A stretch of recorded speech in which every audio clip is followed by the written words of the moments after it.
4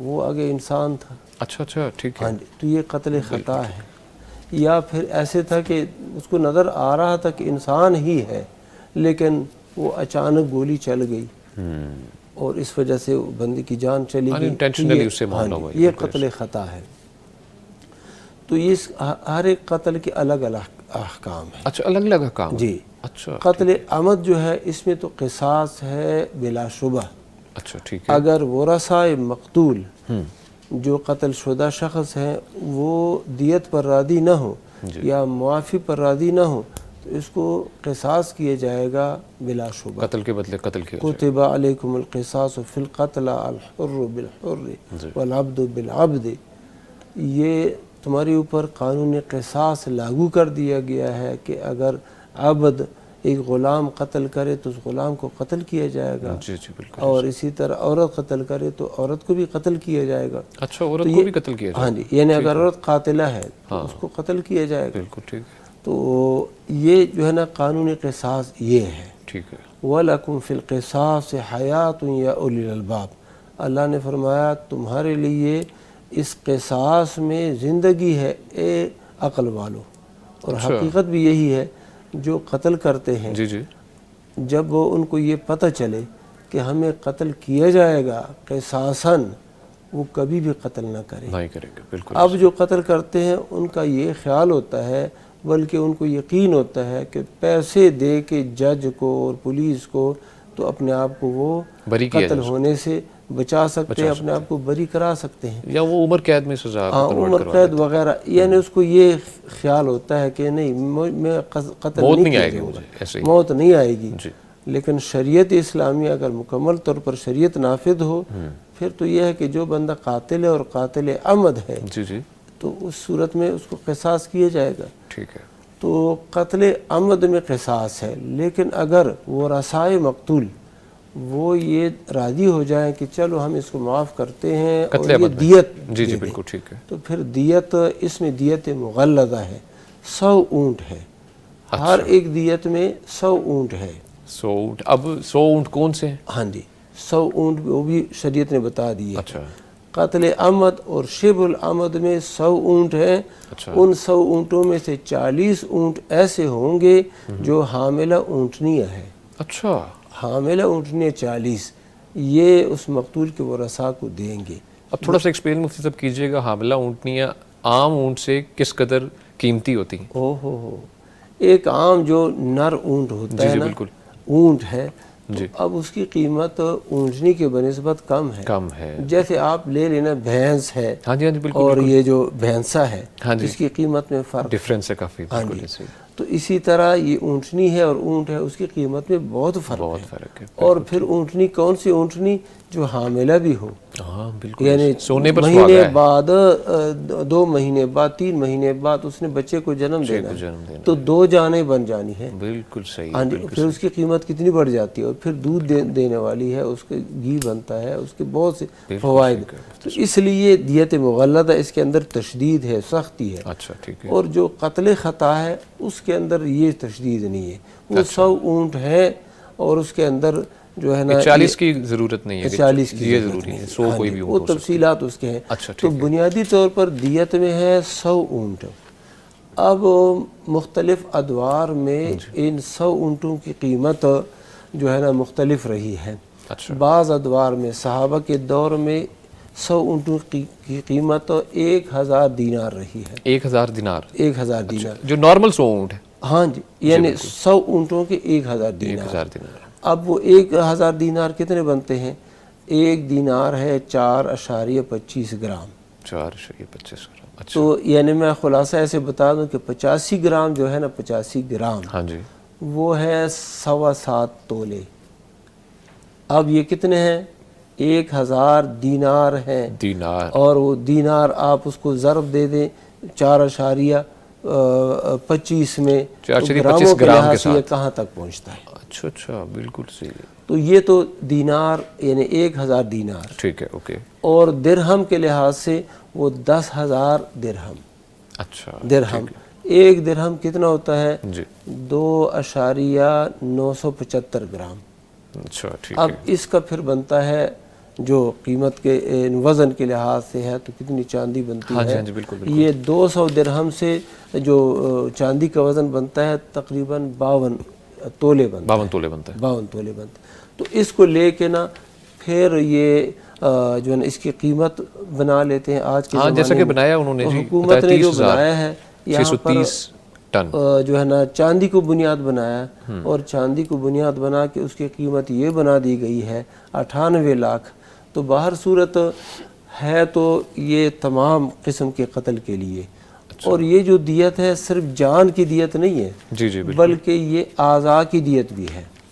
اچھا اگر ایک شخص اٹھتا ہے اور دوسرے شخص کو اندھا کر دیتا ہے اس کی آنکھیں نکال لیتا ہے. اچھا شریعت میں یہ ہے کہ اس شخص کو یا تو اس کی آنکھیں نکالی جائیں گی اچھا بدلے کے طور پر. بدلے کے طور ٹھیک پر, ہے. یا پھر یہ ہوگا کہ یہ 100 اونٹ اس کو دے گا. اچھا اس کے اوپر بھی اسی طرح سے لاگو ہے 100 اونٹ. اچھا یہ تو جب آنکھیں ختم ہو جاتی ہے اس کے زندگی لیے ختم کیا ہو ہی گئی. رہ جائے گا زندگی. اچھا ایک بندہ ہے اس کے نا دونوں ہونٹ یہ دونوں ہونٹ کاٹ دیے گئے ہیں. جی اس بندے کو اب کیا دیا جائے گا 100 اونٹ دیے جائیں گے. یعنی دونوں ہونٹوں کی دیت بھی 100 اونٹ ہے. 100 اونٹ ہے. 100 اونٹ ہے. اوکے. یہاں تک کہ یہ جو ناک ہے اگر ایک جڑ سے کسی نے ناک کاٹ ڈالی کسی کی اچھا اس کے بھی 100. اس کے بھی. اچھا ٹھیک. اچھا ایک شخص ہے اس کا اعلی تناسل کاٹ دیا گیا جی باقی زندہ ہے زندگی گزار رہا ہے لیکن اعلی تناسل اس کا کاٹ دیا. قصاصاً تو وہی ہے کہ اس کا اعلی تناسل کاٹ دیا جائے گا. اگر وہ یعنی راضی ہو جائے جو متاثرہ شخص ہے تو اس کو 100 اونٹ اس کی دیت بنتی ہے. اچھا 100 اونٹ دیت صرف یہ ایک الگ ٹاپک ہے یہ جو بھی آپ نے کیونکہ اس کے اندر یہ ایک انگلی اگر کوئی کاٹ دے نا شریعت میں انسانی جان کی بڑی قیمت ہے. ایک انگلی کاٹ دے 10 اونٹ دینے پڑیں گے. اللہ اکبر. 10 یہ 10 انگلیاں ہیں یہ اگر کوئی کاٹ دے تو اس کی پھر 100 اونٹ بنے. 100 اونٹ بنتے ہیں. ہاں جی. ایک دانت اگر کسی نے مکہ مارا اور دانت گرا دیا تو اس کی دیت 5 اونٹ ہے. سر یہ تو بڑا نارمل سمجھا جاتا ہے یہ جو آپ ابھی بتا رہے ہیں دانت. یہ تو عام لڑائی جو شروع کرتے ہیں اس کے اندر تو کئی کے دانت توڑ دیتے ہیں اور یہ چیز مسئلہ تو یہ ہے کہ یا تو دانت کے بدلے دانت ہے نا اچھا دانت توڑا جائے گا. اور اگر یہ ایسے نہیں ہے تو پھر کیا کیا جائے گا اس کو 5 اونٹ دینے پڑیں گے. ایک دانت. تو یہ بڑا اہم مسئلہ ہے. اور اگر یہ قانون قصاص لاگو ہو قانون دیت لاگو ہو باقاعدہ طریقے سے مذاق نہ ہو تو پھر تو یہ جو لوگ آئے دن کسی کو قتل کر دیتے ہیں یا کسی کو نقصان پہنچا دیتے ہیں اندھا بنا دیتے ہیں اور نقصان کر جاتے ہیں یہ پھر اس کے یہ کام کرنے سے پہلے 1000 دفعہ سوچیں. بالکل مفتی صاحب ماشاءاللہ جیسے آپ بتا رہے ہیں کس خوبصورتی کے ساتھ اسلام جو ہے ہمارے معاشرے کو پروٹیکٹ کرتا ہے. ہر شخص کو انسان کی جان کی قیمت جو ہے اسلام کے اصولوں پر اگر عمل کیا جائے تو میرے خیال میں بہت پرامن معاشرہ بہت بن سکتا ہے الحمدللہ. دوسری خبر کی جانب بڑھیں گے مفتی نعمان فاروقی صاحب. شیخ خبر ہے جی عالمی شہرت یافتہ معروف امریکی جج ہیں فرینک کیپریو جو کہ جنہیں چیف جج بھی کہا جاتا تھا بہت مشہور ہیں اور 2.9 ملین ان کے سبسکرائبر بھی تھے یوٹیوب پہ اور سارے سوشل میڈیا پہ ایکٹیو تھے. 1985 میں یہ بیسیکلی انہوں نے جج بنے. مشہور کس وجہ سے تھے؟ رحم دلی کی وجہ سے. ایسے کچھ لوگ ان کے پاس آتے کہ جو چلان نہیں پے کر پاتے تھے یا کوئی ایسی سچویشن ہوتی جس میں وہ اشارہ جو ہے کراس کر جاتے تو وہ ان کو معاف کر دیتے تھے ان کو بری کر دیتے تھے. اور کئی ایسے جو نہیں پے کر پاتے تھے ہوم لیس لوگ تھے ان کا خود بھی پے کر دیا کرتے تھے. ایک ہمدردی کا پہلو موجود تھا. اس سلسلے میں آپ سے جو رہنمائی درکار ہے کہ کیا ایمان کے بغیر نیک اعمال یا دل جیتنے والے کاموں کی کیا حیثیت ہے یہ فرمائیے گا. ان الحمد للہ والصلاۃ والسلام علی رسول اللہ. پہلے تو ہمیں عدل کا جو اسلامی تصور ہے اس کو تھوڑا سمجھ لینا چاہیے. ہاں بالکل ایسے ہی مفتی صاحب. کہ عدل یہ ہوتا ہے کہ جس کا جو حق بنتا ہے اسے وہ دینا. اچھا ٹھیک ہے. عموماً ہم عدل کے ساتھ مساوات کا لفظ استعمال کرتے ہیں یا انصاف کا. تو اسلام جو ہے نا عدل کی تعلیم دیتا ہے کہ جس کا جو حق بنتا ہے وہ اسے دیا جائے. جس کا جو حق بنتا ہے. اچھا ٹھیک. یعنی کوئی مسئلہ ایمرجنسی میں ہے بالکل ٹھیک اس نے کوئی قانون شکنی کی ہے تو اس کا ذرا اور ہو اس کے پاس جواز اگر موجود جی اس کے پاس اس کا. اچھا اگر کوئی اسی طرح کوئی شخصیت ہے تو اس کے لیے ظاہر ہے ذرا سہولت دیتی ہے شریعت. ٹھیک ہے. اس کے دلائل ہیں تو بہرحال عدل یہ ہے کہ ہر ایک کو اس کا حق جو بنتا ہے وہ اس کو دیا جائے. ٹھیک ہے. یعنی ہر جگہ ایک سطح پہ رکھنا یا ایک جگہ پہ رکھنا وہ لازم تمام نہیں. لوگوں کو جی ایک ہی. تو میرے خیال میں یہ جو جج ہیں ہاں جن کا آپ تذکرہ کر رہے ہیں یہ بھی اسی وجہ سے مشہور تھے کہ یہ ہر ایک کو ایک ہی نہیں دیکھتے تھے کہ کس کے ساتھ کیا ہے, کسی کو معاف کر دیا, کسی کو کم اپنی فائن طرف سے دے دیا, کسی کو زیادہ فائن کیا. اور کئی ایسے لوگ تھے جو پے کر پاتے تھے اور بغیر کسی وجہ کے انہوں نے توڑا, ان کو انہوں نے زیادہ بولا کہ آپ زیادہ بھریں فائن اس کا. بالکل. اب یہ دیکھیں نا, یہی وہ اسلام کی تعلیمات ہیں جو اسلام دیتا ہے. تو نبی صلی اللہ علیہ وسلم نے جو فرمایا کہ 7 خوش نصیبوں کو عرش کا سایہ نصیب ہوگا, ان میں سے ایک وہ شخص بھی ہے امام عادل, جو عدل کرنے والا امام ہے. اچھا. تو عدل جو ہے نا یہ بہت بڑی خوبی ہے اسلام میں, اسلامی معاشرت میں, اسلامی ریاست میں, اس کا بہت ہی اہم کردار ہے. میں آگے بڑھنے سے پہلے ایک چھوٹا سا ایک واقعہ نبی صلی اللہ علیہ وسلم کا عرض کرنا چاہتا ہوں کہ جب بنو قریظہ کا غزوہ ہوا تو اس وقت سیدنا سعد بن معاذ رضی اللہ تعالیٰ عنہ کو متعین کیا یہود بنی قریظہ نے کہ یہ ہمارے بارے میں فیصلہ کریں, کیونکہ ان کے حلیف رہ چکے تھے پہلے. تو انہوں نے کہا یہ ہمارے بارے میں کوئی نرمی برتیں گے. اچھا ٹھیک ہے. تو نبی کریم صلی اللہ علیہ وسلم چاہتے تھے کہ بنو قریظہ کو قتل کیا جائے, اور آسمان سے وحی بھی یہ آ چکی تھی کہ انہیں قتل کرنا ہے. ٹھیک ہے. لیکن نبی کریم صلی اللہ علیہ وسلم نے سعد بن معاذ رضی اللہ تعالیٰ عنہ کو ان کا فیصلہ کرنے سے پہلے یہ بتایا بھی نہیں تھا کہ یہ وحی ہے یا یہ میری چاہت ہے.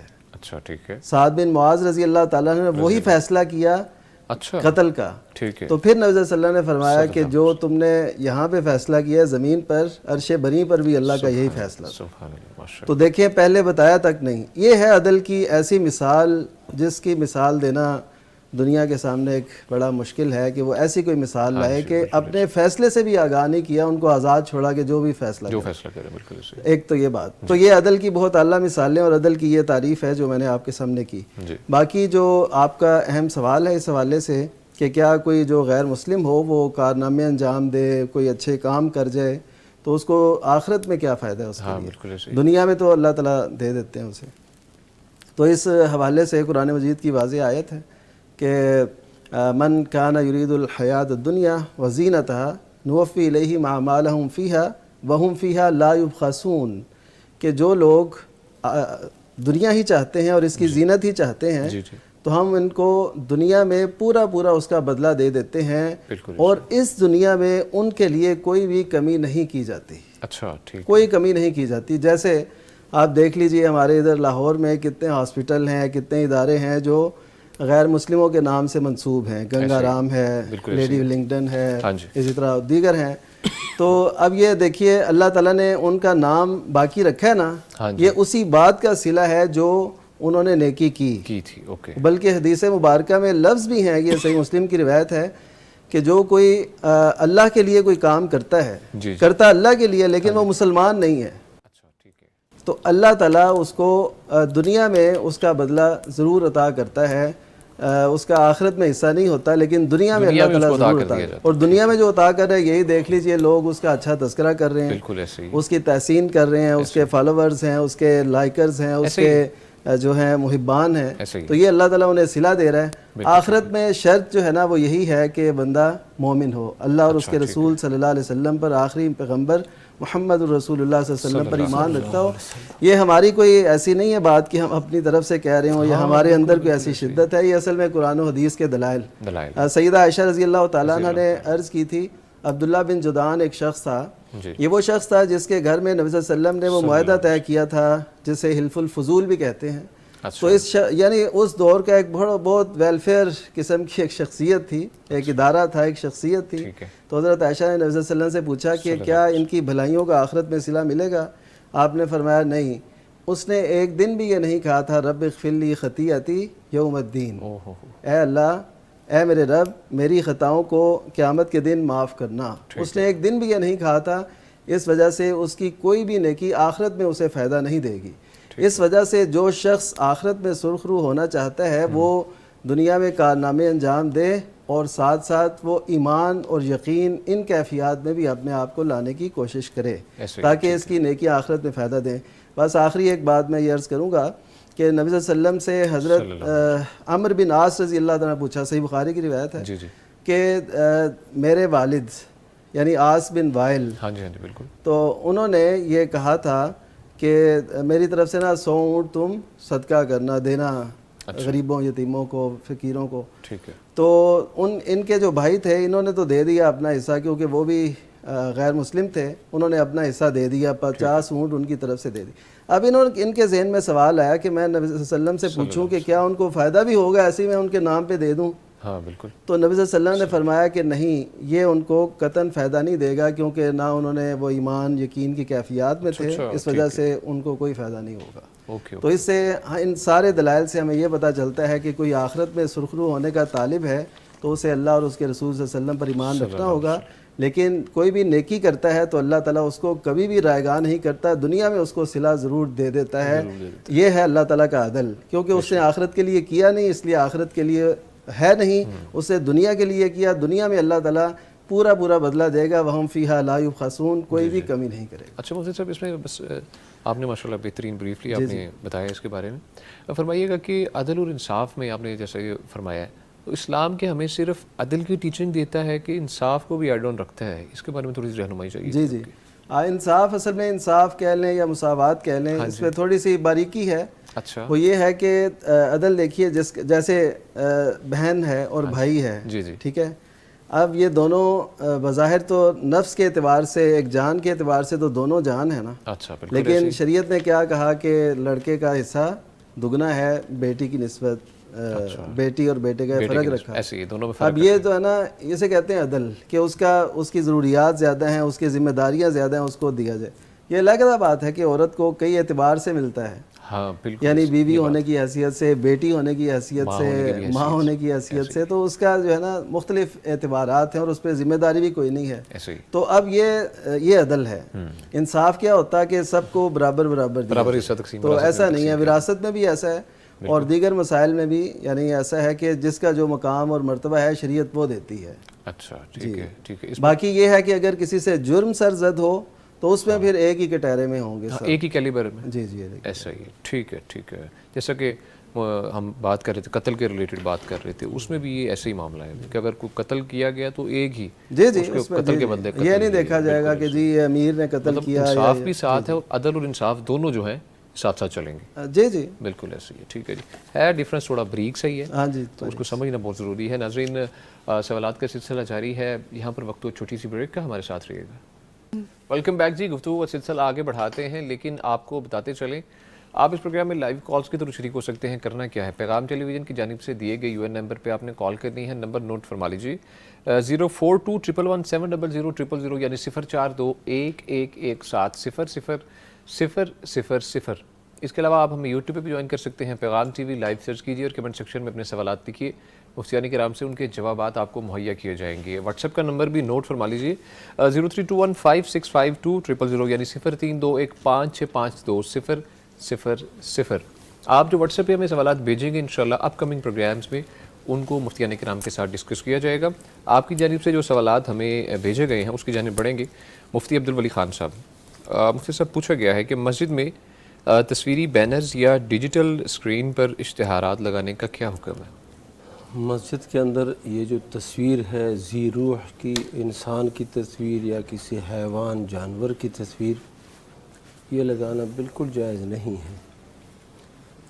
تصویر جو ہے یہ موجودہ زمانے کے اندر جو تصویریں ہیں, کیمرے کی تصویر ہے یا موبائل کے اندر جو تصویریں ہوتی ہیں, اختلاف ہے علماء کا, لیکن بینر کی شکل میں ایک تصویر چھاپ کے اور وہ اس کو آویزاں کرنا مسجد کے اندر, یہ سرے سے جائز نہیں ہے. اچھا. اور یہ بالکل ممنوع ہے.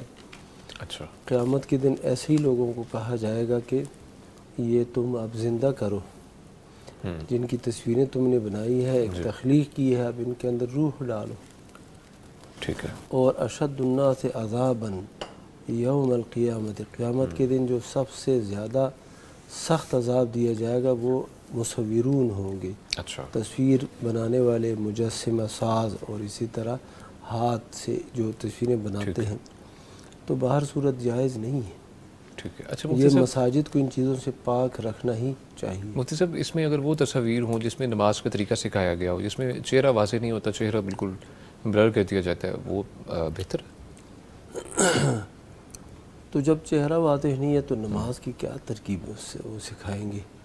بہر صورت اجتناب ہی بہتر ہے. اچھا اجتناب مساجد کے اندر یہ چیزیں نہیں ہونی چاہیے. اچھا ٹھیک ہے. نوح علیہ السلام کی جو قوم ہے نا وہ شرک میں کیسے مبتلا ہوئی. جی. تو یہ جو ان کے تھے سواع اور یغوث اور یعوق اور نصر، یہ بزرگان دین تھے، بڑے نیک اور صالح لوگ تھے. اچھا اچھا. بخاری شریف کے اندر حدیث ہے عبداللہ بن عباس رضی اللہ تعالیٰ عنہما کی. رضی اللہ تعالیٰ. ہوا یہ کہ یہ نیک لوگ فوت ہو گئے تو یہ بہت زیادہ غمگین ہو گئی وہ قوم کہ ہمارے ایسے صالح اور نیک لوگ فوت ہو گئے ہیں. تو شیطان ان کے پاس آیا. اچھا. اور شیطان نے کہا کیوں پریشان ہوتے ہو، ان کی تصویریں بناؤ، مجسمے بناؤ اور اپنی عبادت گاہوں میں ان کو رکھو. ہاں جی. تو انہوں نے ایسا ہی کیا. تو وہ جو لوگ تھے وہ تو کہتے تھے یہ ہمارے بزرگ ہیں، نیک لوگ ہیں، اللہ کے ولی تھے، فوت ہو گئے ہیں. وہ عبادت نہیں کرتے تھے. حدیث کے الفاظ یہ ہے کہ جب وہ لوگ فوت ہو گئے اور علم مٹ گیا، ہاں بالکل، علم مٹ گیا، تو لوگوں نے پھر ان ہی کی عبادت شروع کر دی، ان تصویروں کی، ان مجسموں کی. انہوں نے کہا عبادت گاہوں میں، مساجد میں ان کو رکھا ہوا ہے تو کس لیے رکھا ہے؟ ہمارے اباء اور اجداد انہی کی عبادت کرتے تھے، عبادت کو شروع کرتے. تو مساجد کو ان چیزوں سے پاک ہی رکھنا چاہیے. ٹھیک ہے، بہت شکریہ مفتی صاحب. کالر کی جانب بڑھیں گے. جی السلام علیکم. السلام علیکم. وعلیکم السلام. بھائی مجھے مفتی صاحب سے سوال جو ہے اس کا جواب چاہیے کہ آج کل حج کی جا رہی ہیں اپلیکیشنز، تو میرے میاں پہلے کر رہے ہیں حج، اب وہ نہیں جانا چاہ رہے. حج مہنگا بھی بہت ہو گیا ہے. وہ مجھے کہہ رہے ہیں کہ آپ کراؤ، میں تو 2 دفعہ کر چکا ہوں. ٹھیک ہے. اب مطلب کہ بھیج رہے ہیں کہ اس طرح جس طرح کے خواتین کا کوئی گروپ آپ کا بنا دیں گے، کوئی شامل کر دیں گے. تو میری جو بڑی باجی ہے نا، مطلب کہ ان کا دین کے بارے میں کافی نالج ہے، وہ وغیرہ بھی دیتی ہیں، تو وہ مجھے نہیں منع کر رہی ہیں.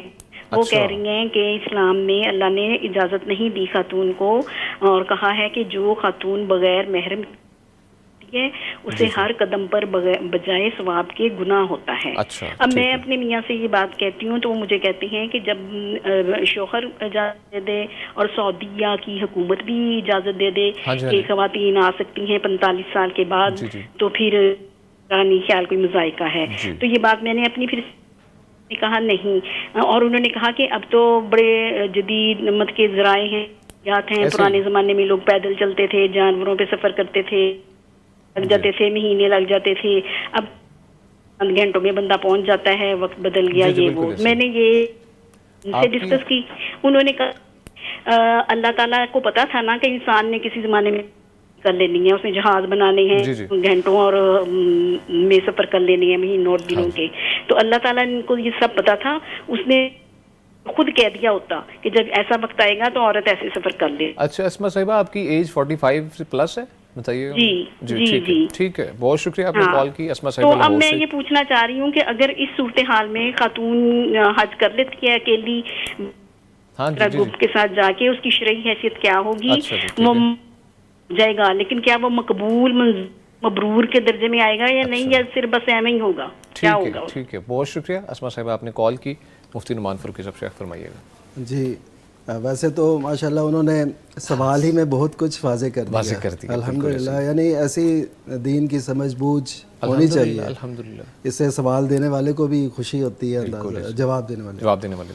تو اصل ایسا ہے کہ نبی کریم صلی اللہ علیہ وسلم نے تو منع فرمایا، اور واضح حدیث ہے اس بارے میں کہ کوئی بھی عورت 1 دن کے الفاظ بھی ہیں، 2 دن کے بھی، 3 دن کے بھی. تو فقہاء نے کہا ہے کہ کم از کم 1 دن کا بھی سفر ہونا، تو وہ بھی وہ بھی اس کے بغیر نہ کیا جائے، محرم کے بغیر کوئی عورت نہ کرے. ٹھیک ہے. اب دیکھیے کہ یہ جو سفر ہے یہ دن سے کم ہے. پہلی تو یہ بات ہو گئی. ایسا ہی تو کئیوں نے اچھا مطلق حدیث بھی آتی ہے کہ سفر کرے ہی نہ، لیکن اس میں پھر ہمیں 2 کیٹیگریز تو کرنی پڑتی ہیں کہ اپنے شہر کا سفر ہے، کسی نے پڑھنے جانا ہے، کسی نے ڈیوٹی پہ، جاب پہ، ایک سے دوسرے گھر، بچوں کو چھوڑنے جانا ہے. اس طرح تو پھر ہم مطلق طور پہ تو یہ کہہ نہیں سکتے کہ عورت سفر کر ہی نہیں سکتی محرم کے بغیر. ٹھیک ہے. تو اس کا مطلب ہے کہ جس حدیث میں یہ آیا 1 دن، اس کو کم از کم لیا گیا ہے. اور یہ جو سفر آج ہمارا ہو جاتا ہے خاص کر یہ حج عمرے کا، ایک دن سے کم کی، یعنی یہاں سے اگر کوئی جاتا ہے تو ایک دن سے بہت کم، یعنی 4-5 گھنٹے کا سفر ہوتا ہے جو ہوتا ہے. تو اس وجہ سے ایک تو یہ ہے سہولت. دوسرا یہ ہے کہ ہمارے پاس سلف صالحین کے فتوے موجود ہیں. امام شافعی رحمہ اللہ کے نزدیک اس دور میں انہوں نے یہ کہا تھا کہ اگر قافلہ ہو قابل اعتماد، ٹھیک ہے، اور خواتین ہوں اس میں، تو اس گروپ کے ساتھ عورت جا سکتی ہے حج کے سفر پہ. یہ علیحدہ بات ہے کہ کچھ فقہا نے یہ بات کہی ہے کہ اس پہ حج فرض نہیں ہوگا. یہ ایک علیحدہ چیز ہوتی ہے نا کہ اس پہ حج فرض نہیں ہے. ہم ان کو بھی یہی کہیں گے کہ آپ پہ حج فرض نہیں ہے، لیکن ایک شخص، ایک عورت کی دلی تمنا ہے، زندگی بھر کی آرزو ہے کہ میں حرم دیکھوں، اللہ تعالیٰ کا گھر دیکھوں، تو اس کے لیے پھر ایسے وسائل نہیں ہے کہ وہ اپنے ساتھ محرم کے اخراجات اٹھا سکے، کیونکہ آلریڈی وہ کر بھی چکے ہیں. جی کر چکے ہیں. تو اس وجہ سے ہم یہ کہیں گے امام شافعی رحمہ اللہ کے اور امام حسن بصری رحمہ اللہ ان کے فتوے کی روشنی میں کہ ایسا سفر کیا جا سکتا ہے. اور سعودی حکومت تقریباً آلموسٹ وہی چیز اس کی اجازت دیتی ہے جو دین میں جس کی کوئی نہ کوئی اجازت ہوتی ہے. اچھا، یعنی یہ ایسے نہیں ہوتا کہ ان کی علماء کا پینل ٹیم فتویٰ کمیٹی وہ بیٹھ کے پھر جو فتویٰ دیتے ہیں اس کی روشنی میں پھر وہ ملک کا قانون یا حج و عمرے کے حوالے سے جو ضوابط ہیں، مناسک ہیں، اس میں وہ ایڈ ہوتا ہے. تو انہوں نے بھی اجازت انہی فتووں اور قدیم جو اور جدید ذرائع آمد و رفت میں جو فرق ہے اور اس ساری روشنی میں یہ نتیجہ نکالا کہ ہم ایسا کر سکتے ہیں. پاسبلٹی ہے، بالکل ایسے ہی ہے. بہت شکریہ مفتی صاحب، تھینک یو سو مچ. جی شیخ، آپ بھی کچھ فرمانا چاہ رہے ہیں، فرمائیے گا شیخ. میں عرض کرنا چاہتا ہوں. جی شیخ. شیخ صاحب نے اس مسئلے کو واضح کر دیا. ہاں جی بالکل. اور مسئلہ ہے بھی ایسے ہی. الحمدللہ. میں کچھ مزید اضافہ کرنا چاہتا ہوں. ضرور شیخ محترم. امہات المؤمنین نے عمر فاروق رضی اللہ تعالیٰ عنہ کے زمانے میں اور ان کی سربراہی میں، نگرانی میں عبد الرحمن ابن عوف رضی اللہ عنہ کو نگران بنا کے، اور اسی طرح عثمان بن عفان رضی اللہ تعالیٰ عنہ ان کو نگران بنا کے امہات المومنین کو حج کے لیے بھیجا. ٹھیک ہے، اوکے. اور نہ عبد الرحمن بن عوف ان کے محارم میں سے تھے، نہ ہی عثمان بن عفان امہات المومنین کے محارم میں سے تھے. صرف یہ تھا کہ ایک پرامن اور اسی طرح امن والا راستہ ہے، امن کی حالت ہے، گئے ہیں. ٹھیک ہے. ایک حدیث آتی ہے، صحیح بخاری کی حدیث ہے، اس میں اللہ کے نبی صلی اللہ علیہ وسلم ایک صحابی کو فرماتے ہیں کہ ایسا وقت بھی آئے گا کہ حیرہ، بغداد عراق کے اندر شہر ہے حیرہ، وہاں سے ایک عورت بیت اللہ شریف کی طرف آئے گی، اکیلے وہ نا اپنی سواری پر سوار ہوگی اور یہاں پر آ کے بیت اللہ کا طواف کرے گی، اللہ کے سوا کسی سے وہ نہیں ڈرے گی. اس سے بھی اہل علم نے جواز کا استنباط کیا ہے. اس کے علاوہ یہ شیخ صاحب نے فرما دیا، امام شافعی رحمہ اللہ، حسن بصری رحمہ اللہ، اور پھر بہت بڑے امام جو ہیں بعد کے زمانے کے، شیخ الاسلام ابن تیمیہ رحمہ اللہ، وہ فرماتے ہیں جب امن کی صورت ہو تو عورت جا سکتی ہے محرم کے بغیر بھی. اور یہ جو صورتحال ہے نا اب تو بہت امن ہے. ایسا ہی الحمدللہ. شیخ صاحب نے ایک اور بات بتائی کہ یہ ایک دن کا سفر، ایک دن سے کم کا سفر ہوتا ہے. یہ بات تو ٹھیک ہے کہ 4-5 گھنٹے لگتے ہیں، لیکن یہ سفر ختم تو نہیں ہوتا. سفر وہاں پر رہتا ہے، پھر یہاں سے مدینے انہوں نے جانا ہے، اسی طرح مکہ مکرمے سے باہر عرفات میں جانا ہے، مینا میں جانا ہے. تو وہ دلیل ذرا ایسے واضح طور پر بنتی نہیں ہے. لیکن یہ امن کی جو دلیل آپ نے دی، یہ امن ہو تو بس ٹھیک. اور یہ صورتحال الحمدللہ موجود ہے، اللہ کا شکر الحمدللہ. سختی دین میں موجود نہیں ہے. جی بہت شکریہ. جی کالر کی جانب بڑھیں گے. السلام علیکم. وعلیکم السلام. جی سر کیسے ہیں جی آپ؟ اللہ کا کرم بھائی جان. میں نے سوال پوچھنا ہے مفتی صاحب. جی سر پوچھئے. سوال یہ ہے کہ سورج جو ہے نا طلوع ہونے سے پہلے ہم جماعت کتنا دیر تک جا سکتے ہیں؟ اچھا ٹھیک ہے جی بہت شکریہ. محمد رمضان صاحب ہمارے ساتھ موجود تھے لیا سے. مفتی عبدالولی خان صاحب شیخ فرمائیے گا، سورج طلوع ہونے سے پہلے کب تک نماز پڑھ سکتے ہیں؟ اللہ کے نبی صلی اللہ علیہ وسلم کا جو معمول تھا وہ تو یہی تھا کہ فجر کی اذان ہو گئی ہے، طلوع فجر کے ساتھ ہی پھر کوئی 15-20 منٹ کا دورانیہ ہوتا تھا. اچھا 15 یعنی 15-20 کے ایک بندہ اگر سو رہا ہے وہ جاگ اٹھے، جاگ اٹھنے کے بعد قضاء حاجت سے فارغ ہو جائے، پھر وضو کرے، پھر سنتیں ادا کرے، تو یہ 15-20 منٹ 25 منٹ اتنا وقفہ لگتا ہے. اس کے بعد نماز کھڑی ہو جاتی تھی اور سلام آپ صلی اللہ علیہ وسلم کہتے تھے تو اندھیرا ہی ہوتا تھا. اور خواتین جب جاتی تھی تو ان کے متعلق ام المؤمنین بیان فرماتی ہے کہ ما یعرفن من الغلس، اندھیرے کی وجہ سے ان کی پہچان نہیں ہوتی تھی کہ یہ نماز پڑھ کے جب واپس پلٹتے تھے. ہاں جی، کہ یہ کون ہے اور کون نہیں ہے، یہ زینب ہے، ام کلثوم ہے، فلان ہے، اس طرح پہچان ان کی نہیں ہوتی تھی. ٹھیک ہے، تو یہ بات تو ہے کہ انہیں اندھیرے میں نماز کی ابتدا ہونی چاہیے.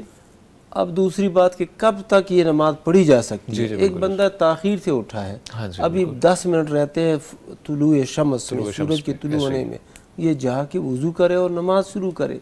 حتیٰ کہ سورج طلوع ہونے سے پہلے اگر وہ 1 رکعت بھی پا سکتا ہے تو وہ نماز شروع کرے. اچھا نماز شروع کر لے، نماز شروع کر لے. وہ اگر نماز چھوڑے گا نہیں، نہیں اگر سورج طلوع ہوتا ہے اس دوران طلوع ہونے جاری رکھے، نماز جاری رکھے. 1 رکعت وہ 1 رکعت پہلے پا لے گا اور 1 رکعت بعد میں ادا کر لے گا. ٹھیک ہے، نارمل پرسپیکٹیو ڈیفرنٹ ہے. وہ جو منع ہے نا، وہ منع یہ ہے کہ سورج طلوع ہو رہا ہے، ہاں بالکل، اس کا جو ایک ٹکڑا ہے، ایک حصہ ہے، وہ اوپر آ گیا ہے. اوکے، اب نفل نماز کے متعلق تو اتفاق ہے کہ اب نفل نماز ہم اس وقت نہیں شروع کر سکتے. ہاں فرض نماز کے متعلق اس بارے میں اہل علم کہتے ہیں کہ نہیں ہے، وہ شروع کر سکتے ہیں. بعض نے کہا عبداللہ ابن عمر رضی اللہ عنہ فرماتے ہیں کہ نہیں، وہ ٹھہرتے تھے، صبر کرتے تھے، جب سورج مکمل نکل آتا پھر کرتے پھر پڑھتے. ٹھیک ہے، بہت شکریہ. اچھا مفتی صاحب، نارملی تو کچھ ٹائم آج کل آ چکا ہے، وہ پہلے سے ہی مینشن ہوتا ہے، اگر آپ گوگل پہ بھی سرچ کریں، ویسے ہر مسجد میں موجود ہوتا ہے کہ 5 منٹ کا کوئی دورانیہ ہوتا ہے، اس دوران وہ آ بھی جاتا ہے ممنوع وقت نماز کا. ایسا ہی ہے، تو اس میں اجتناب کر لیں. بہت شکریہ جی. اس میں اگر ایک پہلو یہ ایڈ کر لیا جائے، وہ یہ کہ جیسے انہوں نے کہا جماعت کب تک کرا سکتے ہیں. ہو سکتا ہے ان کے ذہن میں یہ ہو کہ اگر ہم کچھ لیٹ ہو گئے ہیں تو جماعت نہ کریں، اکیلے پڑھ لیں. تو اس پہلو سے بھی میں عرض کر دوں کہ طلوع آفتاب کے بعد، یعنی سورج طلوع ہونے کے بعد بھی اگر آپ کو نماز پڑھنی ہے نا، تو کچھ لوگ رہتے ہیں تو تب بھی جماعت کروائی جائے. نبی صلی اللہ علیہ وسلم سے یہ ثابت ہے، صحیح بخاری کی. سو مچ مفتی صاحب، بہت شکریہ. کالر ہیں جی، السلام علیکم. وعلیکم السلام جی، میں احسن علی بات کر رہا ہوں لاہور سے. علی بھائی کیسے ہیں آپ؟ الحمدللہ، آپ سنائیں احسن بھائی کیسے ہیں آپ؟ جی میں بھی بالکل ٹھیک ہوں اور امید ہے مفتیان اکرام بھی بالکل خیریت سے ہوں گے. میرا مفتی صاحب سے یہ پہلا سوال تو یہ ہے کہ میں قرآن پاک مطلب دیکھ نہیں سکتا تو سن کے یاد کرتا ہوں موبائل سے، کیا اس کے لیے میرا وضو ہونا ضروری ہے کہ میں ویسے بھی کر سکتا ہوں؟ اور دوسرا سوال میرا یہ تھا کہ میں نا نماز میں اکثر بھول جاتا ہوں، تو الحمدو کی جگہ اتحیاتو اور اتحیاتو کی جگہ الحمدو شروع ہو جاتی ہے، تو کیا اس لیے مجھے سجدہ سہو واجب ہوگا؟ اور ایک نا میری گزارش تھی مفتی علی بھائی آپ سے کہ میں مفتی صاحب سے ڈائریکٹ بات کرنا چاہتا ہوں. جی تو مفتی صاحب سے مجھے یہ کہنا تھا کہ جس طرح آج کل قتل کا عام ہو گیا ہے کہ بات بات پر لوگ قتل کر دیتے ہیں، اسی طرح نا بات بات پر خودکشی کا بھی وہ ایک عام ہی رواج چل گیا ہے کہ بات پہ لوگ خودکشی بھی مطلب شروع کر دیتے ہیں. ذرا سی کوئی مصیبت آتی ہے تو بس چھتوں سے کود جاتے ہیں اور گولیاں کھا لیتے ہیں اور نہروں میں چھلانگیں مار دیتے ہیں. تو مجھے یہ کہنا تھا کہ مفتی صاحب سے کہ گزارش تھی کہ آپ اس کے بارے میں بھی کچھ مطلب بتا دیں، کوئی علم ہمارے سے دے دیں کہ خودکشی بھی کسی طرح بھی جائز نہیں ہے. اس لیے کبھی بھی مشکل میں خودکشی کسی بھی صورت میں جائز نہیں ہے. اس کے بارے میں چاہتا ہوں کہ آپ کچھ بتا دیں. ٹھیک ہے احسن بھائی، بہت شکریہ، آپ نے کال کی اور بہت اہم معاملے کی طرف آپ نے توجہ دلائی ہے. انشاءاللہ مفتیان اکرام کی جانب بڑھیں گے. مفتی عبدالولی خان صاحب شیخ، پہلے سوال کا بتائیے گا ذرا. جی میں تو محترم احسن صاحب سے یہی کہتا ہوں کہ یہ جو خودکشی ہے، خودکشی کے متعلق میں کہہ دیتا ہوں جی شیخ فرماتی کہ خودکشی کسی بھی صورت میں جائز نہیں ہے. بالکل صحیح. بندے کے اوپر 1000 مصیبتیں آ گئی ہیں پھر بھی خودکشی اور اپنے آپ کو قتل کرنا جائز نہیں. وَلَا تَقْتُلُوا أَنفُسَكُمْ، اپنے آپ کو قتل مت کرو، اللہ نے منع کر دیا ہے. وَلَا تُلْقُوا بِأَيْدِيكُمْ إِلَى التَّهْلُكَةِ، اپنے آپ کو ہلاکت میں مت ڈالو. اور احادیث میں جو آیا ہے، صحیح بخاری اور دیگر کتب میں جو حدیث آئی ہے وہ یہ ہے کہ جو بندہ خودکشی کرتا ہے تو جب تک قیامت قائم نہیں ہوتی اس وقت تک یہ سلسلہ اس کا ایسے ہی چلے گا، اپنے آپ کو اسی طریق سے قتل کرتا رہے گا اور یہ اذیت اپنے آپ کو پہنچاتا رہے گا جس طریقے سے اس نے دنیا کے اندر اپنے آپ کو قتل کیا تھا. یعنی چھری سے اپنے آپ کو قتل کیا تو مسلسل یہ تکلیف سے گزرتا رہے گا، اس تکلیف سے گزرتا رہے گا. اگر زہر کھا کے وہ مرا ہے تو وہ زہر کھاتا رہے گا. آگ لگا کے اپنے آپ کو قتل کیا ہے پھر بھی یہی حکم ہے. پہاڑ سے کسی اونچی جگہ سے اپنے آپ کو گرا کے اپنے آپ کو مار دیا ہے. تو یہ سلسلہ یعنی یہ نہیں ہے کہ مصیبت ہے، سختی ہے، بیماری ہے، غربت ہے، اب یہاں سے اس نے آپ کو ختم کر دیا ہے تو امن میں آ گیا ہے، سکون میں آ گیا ہے. نہیں، اس کے بعد تو مصیبت دوگنی اور چوگنی ہو گئی ہے اور بے حد زیادہ ہو گئی ہے. تو دنیا کے اندر تو یہ امید تھی کہ ہو سکتا ہے مہینے بعد، یہ تو اللہ سبحانہ و تعالیٰ کے ہاتھ میں ہے سارا. وَتِلْكَ الْأَيَّامُ نُدَاوِلُهَا بَيْنَ النَّاسِ. اللہ سبحانہ و تعالیٰ حالات کو بدلتا ہے. یہ ہم نے دیکھا ہے، بعض لوگ بہت مصیبت میں ہوتے ہیں، غربت میں ہوتے ہیں، اور کچھ عرصہ کے بعد دیکھتے ہیں اللہ تعالیٰ نے ان پر کرم فرمایا ہوتا ہے. تو یہ حالات بدلنے میں کوئی دیر نہیں لگتی. اور قرآن مجید کی آیت بھی تو ہے کہ ہر مشکل کے ساتھ آسانی لکھتی گئی ہے. آسانی ہے. إِنَّ مَعَ الْعُسْرِ فَإِنَّ مَعَ الْعُسْرِ يُسْرًا إِنَّ مَعَ الْعُسْرِ يُسْرًا. یعنی یہاں پر اہل علم بیان فرماتے ہیں کہ اللہ سبحانہ و تعالیٰ نے العسر جو سختی ہے اس کو معرفہ بیان کیا ہے، اور جو آسانی ہے یسر اس کو نکرہ بیان کیا ہے. کیا مطلب؟ وہ یہ بتاتے ہیں کہ ایک سختی کے ساتھ اللہ سبحانہ و تعالیٰ دو آسانیاں لے آتا ہے تو حالات بدلتے ہیں. اب ایک بندہ اپنے آپ کو مار دیتا ہے تو بعد میں وہ بچے، اب تو یہ ظلم شروع ہو گیا ہے کہ وہ بچوں کو بھی یعنی قاتل بھی بن جاتے ہیں، دوسروں کا بچوں کو بھی قتل کر دیتے ہیں، اور اسی طرح پھر اپنے آپ کو بھی قتل کر دیتے ہیں. یہ ظلم در ظلم ہے، اس کسی بھی صورت میں جائز نہیں ہے. حتیٰ کہ ایک اچھے مقصد کے لیے بھی نا خودکشی کرنا جائز نہیں ہے. بندہ کہتا ہے میں اپنے آپ کو بم باندھ کے کفار پر حملہ کرتا ہوں، اس طریقے سے ان کا نقصان کر دیتا ہوں. اہل علم نے اس کے بارے میں بتا دیا کہ یہ بھی حرام. بالکل جی، بہت شکریہ مفتی نعمان فاروقی صاحب. فرمائیے گا جو بھائی نے پوچھا تھا احسن بھائی کہ وہ بھول جاتے ہیں ایک تو نماز کے دوران، اور دوسرا جو سوال تھا ان کا جی قرآن مجید کہتے ہیں میں سن کے کرتا ہوں، اس کے لیے بھی وضو مجھے کرنا پڑے گا؟ پہلے تو میں ان کی بڑی تحسین کرتا ہوں کہ ماشاءاللہ اللہ تعالیٰ نے ان کو بصارت نہیں دی یا اسے محروم رکھا ہے، لیکن اب محروم ہاں یعنی اب تو بصیرت دی ہے کہ وہ قرآن مجید یاد کرنا چاہتے ہیں. تو ان میں آنکھوں والوں کو پیغام ہے، جو بینا ہیں ان کے لیے پیغام ہے کہ وہ بھی ان آنکھوں سے قرآن مجید پڑھیں، سنیں، یاد کریں. تو جہاں تک موبائل سے پڑھنے کا تعلق ہے اس میں تو کسی کا اختلاف نہیں ہے، وہ یعنی پڑھ سکتے ہیں اگر بغیر وضو کے بھی پڑھ سکتے ہیں. ٹھیک ہے. تو باقی اگر قرآن مجید کو پڑھنا ہے تو بھی وضو لازم نہیں ہے، کریں تو بہت اچھی بات ہے. اگر ہم نے فزیکلی بھی جی فزیکلی پڑھنا ہے تو یہ بہت اچھی ہے، مستحسن ہے، اور ائمہ نے یہی فتویٰ دیا ہے. لیکن یہ ہے کہ اگر وضو نہیں ہے تو آپ پڑھ سکتے ہیں پھر بھی. یعنی اس وجہ سے قرآن پڑھنے سے نہ رکیں کہ آپ کا وضو نہیں ہے، دوسرے لفظوں میں. Okay fine.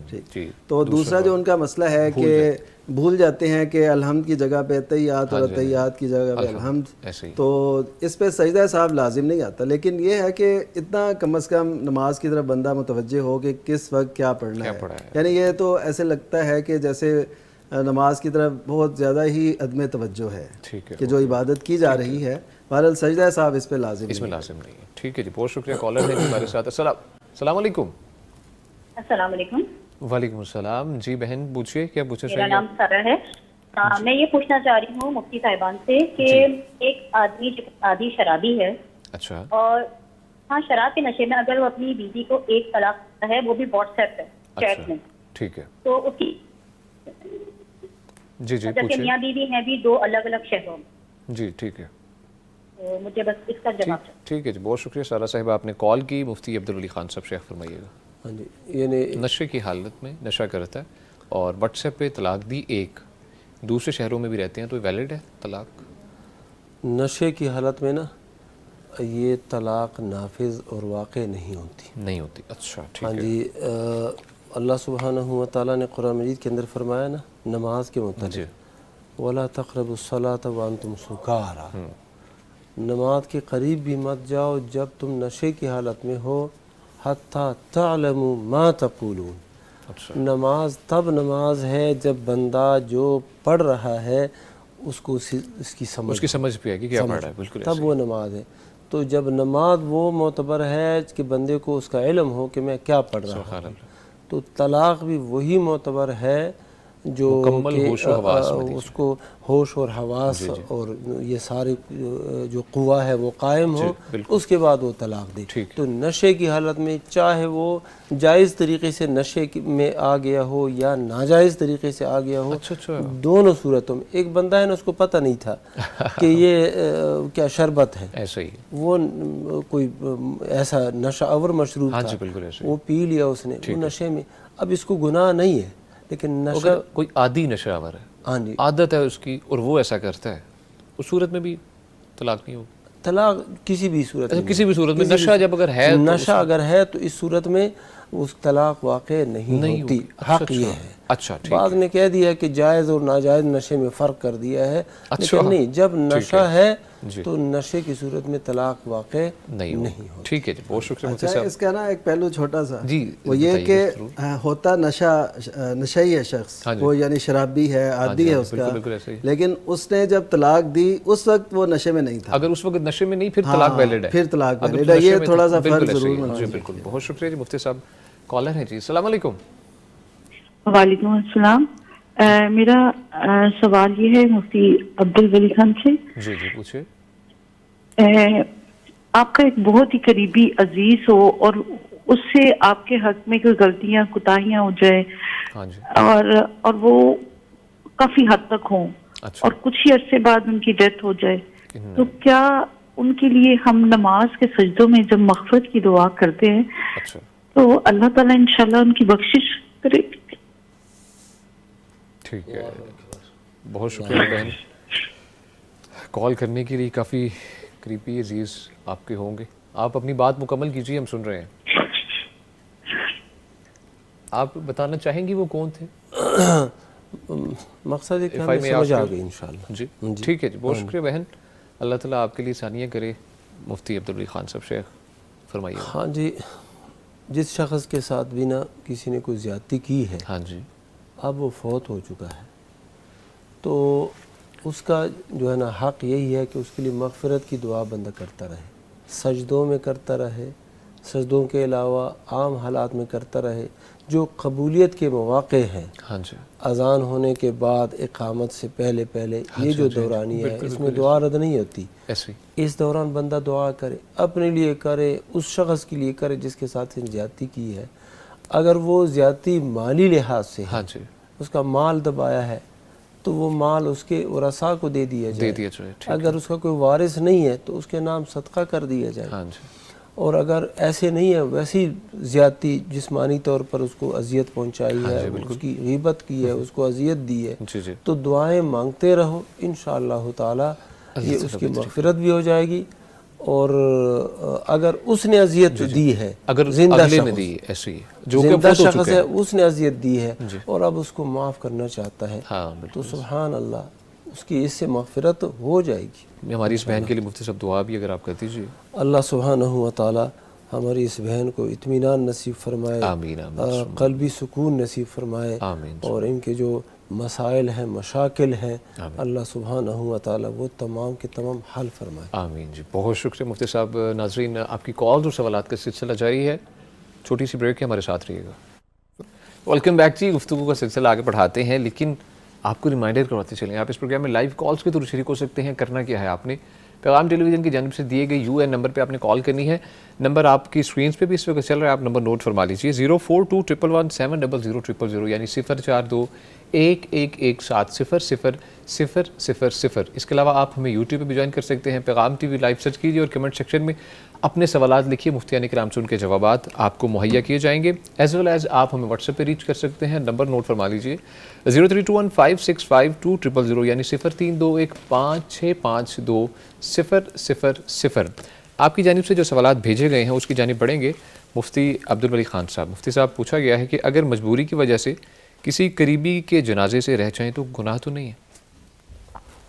نہیں، مجبوری میں تو گناہ نہیں ہے۔ اچھا، باقی یہ ہے کہ حدیث مبارک میں تو یہ آیا ہے کہ حق المسلم علی المسلم ست، مسلمان کے مسلمان پر 6 حقوق ہیں. اچھا. ان حقوق میں سے ایک حق یہ ہے کہ جب وہ فوت ہو جائے تو اس کے جنازے میں شریک ہونا. اچھا. تو جب یہ قریبی ہے تو چاہیے تو یہ تھا کہ اس کی جنازے میں شریک ہو جاتا. ٹھیک ہے. لیکن اگر کوئی مجبوری ہے اور اس مجبوری کی وجہ سے یہ شریک نہیں ہو سکا ہے تو لا یکلف اللہ نفسا الا وسعها، اللہ سبحانہ و تعالیٰ کسی کو اس کی طاقت سے زیادہ پابند اور مکلف نہیں بناتا. فاتقوا اللہ ما استطعتم، اللہ نے فرمایا اللہ سے ڈرو جتنی تمہاری طاقت ہے. ہاں بالکل. تو طاقت سے زیادہ بندہ وہ پابندی نہیں ہے. بالکل جی. بہت شکریہ مفتی صاحب. مفتی نعمان فاروقی صاحب، شیخ فرمائیے گا کہ جمعے کے خطبے میں سونا یا ادھر ادھر دیکھنا بھی گناہ ہے؟ جی، جمعے کا جو خطبہ ہے اس کے خصوصی آداب نبی کریم صلی اللہ علیہ وسلم نے بیان فرمائے ہیں، جن میں سے یہ بھی ہے کہ کوئی کسی سے یہ بھی نہیں کہہ سکتا کہ خاموش ہو جاؤ. اچھا ٹھیک ہے. یعنی مطلب کیا ہے کہ اتنا دھیان اور اتنی توجہ ہو کہ ہر چیز سنی جائے. اور آپ اس بات کا اندازہ کیجئے کہ فرشتے جن کی یہ خطبہ سننا ضرورت نہیں ہے، ہاں جی، کیونکہ جمعے میں تو مسائل بیان ہوں گے، احکام بیان ہوں گے جو انسانوں سے متعلق ہیں، جنوں سے متعلق ہیں، وہ بیان ہوں گے. لیکن فرشتے جو لکھ رہے ہوتے ہیں نام آنے والوں کے، وہ اپنا رجسٹر بند کر کے یستمعون الذکر، وہ ذکر شروع کر دیتے ہیں سننا، غور سے سنتے ہیں. یستمعون کا مطلب غور سے سنتے ہیں. تو جن کی ضرورت نہیں ہے وہ اعلیٰ ترین مقرب فرشتے وہ یہ سن رہے ہیں، تو انسان جن کے لیے یہ ہے ان کو تو بالاولیٰ پورے انہماک سے اسے سننا چاہیے. ٹھیک. تو بہرحال یہ ہے کہ جو شخص عدم توجہ کرتا ہے اور اسے نیند آ جاتی ہے، اسے بس یہ ہے کہ کوئی بلکہ لوگ آتے بھی ہیں جمعے پہ اس لیے ثواب کے لیے آتے ہیں نا، ظاہر اوبویسلی سب ثواب کے لیے ہی آتے ہیں. ہاں جی، نیت اور سیکھنے کے لیے، لیکن وہ ظاہر ہے وہ سکون بھی ہوتا ہے اور ذرا راحت بھی ہوتی ہے اور ایسا ماحول بھی ہوتا ہے. تو اس وجہ سے اہتمام تو کرنا چاہیے جاگے. بالفرض اگر کوئی سویا رہ گیا ہے یا سو گیا ہے، اس کو نیند آ گئی، تو ایسی کیفیت نہیں بنانی چاہیے جیسے نبی صلی اللہ علیہ وسلم نے اپنے گھٹنے پکڑ کے بیٹھنے سے، اپنی ٹانگیں اٹھا کر یعنی گھٹنے کھڑے کر کے اور ایسے بیٹھنے سے منع فرمایا. اسی طرح اگر کوئی کپڑا وغیرہ باندھ کے بیٹھے اس سے ہی منع فرمایا. اسی طرح مسجد میں کوئی ایسے کر کے رکھے، اسے تشویق کہتے ہیں، تو یہ بھی مسجد میں منع ہے. اچھا ٹھیک ہے. تو یہ کیوں ساری باتیں منع ہے؟ تاکہ یہ سستی، غفلت اور ایسی کیفیت ہی جمعہ پڑھنے والوں میں پیدا ہی نہ ہو. ہاں بالکل ایسا. ٹھیک ہے، یعنی مسجد میں آئے تو چاک چوبند ہوں اور بڑے متحرک ہوں اور ایسا. اچھا مفتی صاحب، ایک خطبہ اور نصیحت جو ہے دونوں ڈیفرنٹ چیزیں؟ نہیں، کیونکہ جس میں موسٹلی یہ سمجھا جاتا ہے جب خطبہ دیا جا رہا ہے، عربی میں جو الفاظ بولے جا رہے ہیں اس دوران یہ ہے کہ آپ کو کچھ بھی بات نہیں کر سکتے، لیکن جب نصیحت کی جا رہی ہے، جب درس دیا جا رہا ہے ہماری لینگویج میں دی جا رہی ہے، اس دوران اصل میں یہ دیکھیے کہ ڈفرینس ہے. جی نہیں، اصل میں ایسے ہوا، لوگوں نے ایک اور طریقہ نکال لیا. اچھا. کہ انہوں نے واعظ کو یا نصیحت کو علیحدہ رکھا اور خطبے کو علیحدہ رکھتی ہے. ہم کہتے ہیں قرآن و سنت کی روشنی میں کہ نبی کریم صلی اللہ علیہ وسلم دیکھیے جب خطبہ ارشاد فرماتے تھے تو اسی کے اندر ہی آپ نصیحت کرتے تھے. اچھا. حتیٰ کہ یہ ثابت ہے کہ سورہ قاف جو ہے اس کی تلاوت بھی آپ کرتے تھے، اس کو پڑھتے تھے، اس کی تفہیم اور سب کچھ وہ خطبے کے دوران ہی آپ کرتے تھے. تو خطبے کے دوران ہی اصل ہے وہ سارا. تو ایسا پھر کیا گیا کہ خطبے سے پہلے ایک نئی تقریر جو ہے نا وہ شروع کی گئی. بالکل. تو اس وجہ سے وہ تقریر اور خطبے کا نا علیحدہ علیحدہ حکم، اور شاید یہی وجہ ہے. اور یہ میں آپ کو بتاؤں کہ جب بھی آپ سنت کو چھوڑتے ہیں تو اس کی جگہ ایک بدعت، ایک نئی چیز کو لے لیتی ہے. تو اس وجہ سے ہمیں اس سے تو ویسے ہی بچنا چاہیے. جو سنت طریقہ ہے اس کے دوران آپ بات کریں. بالکل ایسے ہی. اب دیکھیں اس سے بڑی ظاہر پرستی کی اور کیا دلیل ہوگی کہ ایک بندہ کہے کہ جو خطبہ صرف وہی ہے جو عربی میں ہے.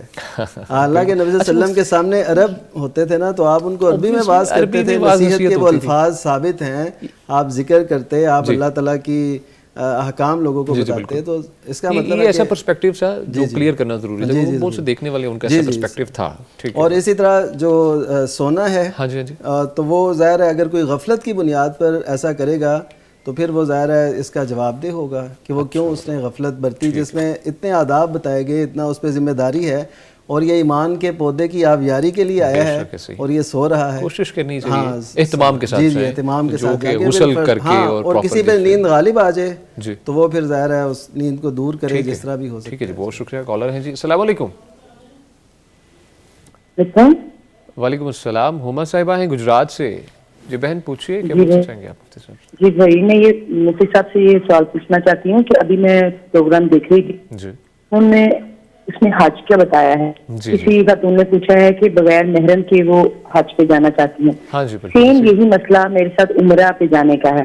اچھا, میں عمرہ پہ جانا چاہتی ہوں لیکن جو میرے خاوند ہیں وہ ابھی عمرہ اور حج کر چکے ہیں. اوکے, ہم میں سے فائنینشلی یہ ہے کہ ایک بندہ جا سکتا ہے. اوکے, کیا میں بغیر محرم کے کسی گروپ میں عمرے پہ جا سکتی ہوں؟ خواتین کے گروپ کے ساتھ. ٹھیک ہے, ٹھیک ہے جی, بہت شکریہ, بہت شکریہ ہما صاحبہ آپ نے کال کی. مفتی عبدالولی خان صاحب شیخ فرمائیے گا. ہاں جی, حج اور عمرے کا حکم تو ایک ہی ہے, دونوں کا سیم ہے. ہاں جی. جب حج کے لیے عورت جا سکتی ہے ان شرائط کے ساتھ جن کا ذکر شیخ صاحب نے بھی کیا, مفتی محمد نعمان صاحب نے, اور میں نے بھی اس پر اضافہ کیا, ان شرطوں کے ساتھ خاتون جا سکتی ہے. ایک پرامن طریق ہے, پرامن راستہ ہے, اور اس طرح کی ایک جماعت ہے خواتین کی, قابل اعتماد لوگ ہیں, تو جا سکتی ہے. ٹھیک ہے, ٹھیک ہے, اس میں عمرے کے لیے بھی جا سکتی ہے اور اچھا مفتی صاحب آپ دیکھیے کہ ہم بات کر رہے تھے, یہ ہماری بہن نے کال کر لی, اس کے علاوہ بہت سے ایسے لوگ ہیں جن کے الحمدللہ یہ پرسپیکٹو کلیئر ہوگا.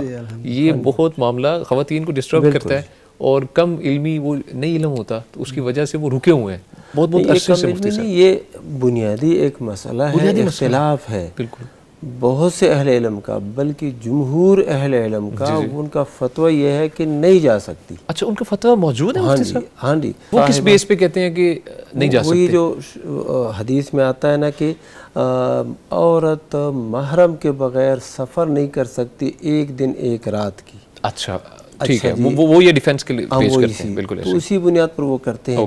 تو حنابلہ اور احناف ان کا تو یہ مسئلہ ہے. موالک جو امام مالک رحمہ اللہ کے متبعین ہیں اور شوافع جو امام شافعی رحمہ اللہ کے متبعین ہیں, وہ کہتے ہیں جا سکتی ہے. موالک میں سے شیخ الاسلام ابن تیمیہ رحمہ اللہ, ان کا یہ قول ہے, اور عصر حاضر کے بہت سے محققین وہ یہ بتاتے ہیں کہ جا سکتی ہے. اور یہ جو حالات اب پیش آئے ہیں نا کہ امن امان ہے, کوئی کسی خاتون کو ایسے یعنی کہ نقصان نہیں پہنچا سکتا, ضرر نہیں پہنچا سکتا, بالخصوص حرم شریف میں اور حرم کے ارد گرد مکہ مکرمہ, مدینہ منورہ, وہاں پر یعنی یہ تصور بھی نہیں ہو سکتا کہ کوئی کسی خاتون کو کوئی نقصان پہنچائے. الحمدللہ. مفتی نعمان فاروقی صاحب شیخ, چاہوں گا آپ بھی ایڈ آن کریں, بہت اہم مسئلہ ہے یہ. ہاں بس یہ ہے کہ ہم نے جو اس حوالے سے ڈسکشن کی جی تو اس حوالے سے اب یہ ہے کہ یہ نہ ہو کہ محرم ہونے کے باوجود, وسائل ہونے کے باوجود کوئی اسے فائدہ اٹھانا شروع کر دے. بس یہ ڈائریکٹ کیس کی کوشش یہ ہونی چاہیے محرم کے ساتھ. دوسرا یہ ہے کہ دیکھیے ایک پاکیزہ سفر ہے نا, اور انسان کے کیا جذبات ہیں کہ میں اللہ کا گھر دیکھنے جا رہا ہوں. یقین کیجئے کہ 40 سال 50 سال لوگ, خواتین مرد, وہ چاہت کرتے ہیں جی ہم نے دیکھنا ہے وہ حرم. سبحان اللہ. تو جب ایسا موقع ملا ہے تو اپنے ذہن کو, اپنی سوچ فکر کو بھی بڑا پاکیزہ رکھنا چاہیے. پچھلے دنوں نا ایک کیس سامنے آیا تو اس نے رونگٹے کھڑے کر دیے. وہ ہوا ایسے کہ 5 بچوں کی والدہ وہ گئی اکیلی عمرے پر. اچھا ٹھیک ہے. تو وہ اب دیکھیے نا کہ اجازت جو شریعت پابندی لگاتی ہے, جو سنت میں ہے, اس میں کوئی نہ کوئی ہوتا تو ہے نا. یہ سفر بڑا پاکیزہ ہے اور سب کچھ ہے, سب احتیاط کی گئی, لیکن اس کے باوجود کیا ہوا کہ وہ وہاں پر جا کے کسی سے اس کے راہ و رسم قائم ہوئے غلط. تو وہ یقین کیجئے واپس آئی عمرے سے, اور واپس آ کے پھر ایک دن چپکے سے وہ اپنے گھر سے اپنے بچوں کو چھوڑ کے چپکے سے نکلی اور دوبارہ وہاں پہ چلی گئی. اس کے بچے, جو چھوٹا بچہ ہے خصوصاً, وہ بڑا بیمار ہو گیا, یعنی اس کو ہارٹ اٹیک ہوا. مفتی صاحب یہ جو آپ نے بات کی, اس کی وجہ سے تو جواز پیدا ہوگا بہت سے لوگوں کا. آپ کا کیا خیال ہے؟ یہ شاید لاکھوں میں ایک معاملہ جی ایسا ہائی لائٹ اس کو ہمیں ضرورت نہیں. لیکن میں دیکھیں یہ عرض کرنا چاہتا ہوں کہ یہ معاملہ جو ہے یہ جو باقاعدہ محرموں کے ساتھ گئے ہوں ان کے ساتھ بھی ایسا پیش آ سکتا ہے. بالکل ایسے ہی ہے. لیکن تو اصل میں یہ کہنا چاہتا ہوں کہ ہاں جی شریعت میں حکم موجود ہے, اس سے کوئی زیادہ جو ہے نا تجاوز نہ کرے, اسے فائدہ اٹھا لینا چاہیے. ٹھیک ہے جی, نرمی جو ہے اسلام نرمی کا دین ہے اور نرمی سے فائدہ اٹھانا چاہیے. ٹھیک ہے جی, بہت شکریہ جی مفتی نعمان فاروقی صاحب. شیخ پوچھا گیا ہے جی اکثر لوگ مسجد میں موبائل پہ اونچی آواز سے بات کرتے ہیں جب کال اوبویسلی کال اٹھاتے ہوئے, تو ایسا کرنا درست ہے؟ بہت نارمل ہو چکا ہے. جی جی جی. اچھا, مسجد کے کچھ آداب ہیں, خصوصاً جیسے مسجد نبوی ہے اس پہ تو آواز بلند کرنا, اور اسی طرح حرم ہے اور دیگر مساجد, ظاہر ہے مسجد کے آداب ہیں, اور مسجد میں سارے لوگ منہمک ہوتے ہیں اپنی عبادت, کوئی نفل پڑھ رہا ہے, کوئی قرآن مجید پڑھ رہا ہے. تو کچھ لوگ واقعتاً ایسے کرتے ہیں, ان کو نا کچھ یاد نہیں رہتا کہ ہم کہاں بیٹھے ہیں کہاں.